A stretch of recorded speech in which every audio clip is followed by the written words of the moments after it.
ജീവിതത്തിൽ നമ്മൾ ഒരിക്കലെങ്കിലും നമ്മളോട് സ്വയം ചോദിച്ചിട്ടുള്ള അല്ലെങ്കിൽ സ്വയം ചോദിച്ചിരിക്കേണ്ടുന്ന ഒരു ചോദ്യമുണ്ട്. എങ്ങനെയായിരിക്കും നമ്മുടെ അന്ത്യം എന്ന്.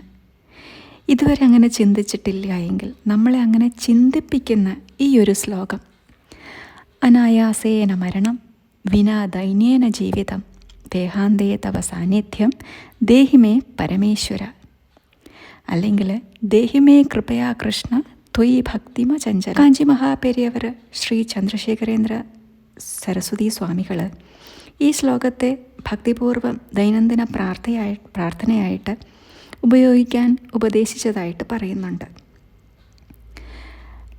മഹത്തായ 3 പ്രാർത്ഥനകളാണ് ഈ ശ്ലോകത്തിൽ ഉൾക്കൊള്ളുന്നത്. ആദ്യം തന്നെ അനായാസേന മരണം.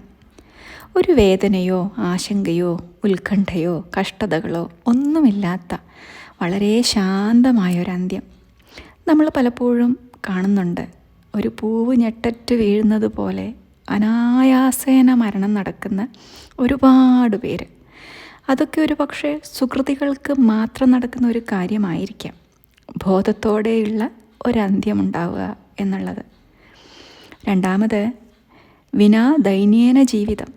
ആത്മഗൗരവത്തോടെ, ഒരു ദൈന്യതയുമില്ലാതെ, ദുഃഖവും അപമാനവുമില്ലാതെ, അർത്ഥവത്തായ, മറ്റുള്ളവർക്ക് ഒരിക്കലും ഒരു ഭാരമാകാതെ ജീവിക്കാൻ സാധിക്കുക. മൂന്നാമതായി ദേഹാന്തേ തവ സാന്നിധ്യം ദേഹിമേ പരമേശ്വര. നമ്മുടെ ആത്മാവ് ശരീരം വിട്ട് പോകുമ്പോൾ ഞാൻ നിന്നെ മാത്രമേ ഓർക്കാവൂ എന്നുള്ള മൂന്നാമത്തെ ഈ പ്രാർത്ഥന വളരെ പ്രാധാന്യമുള്ളതാണ്.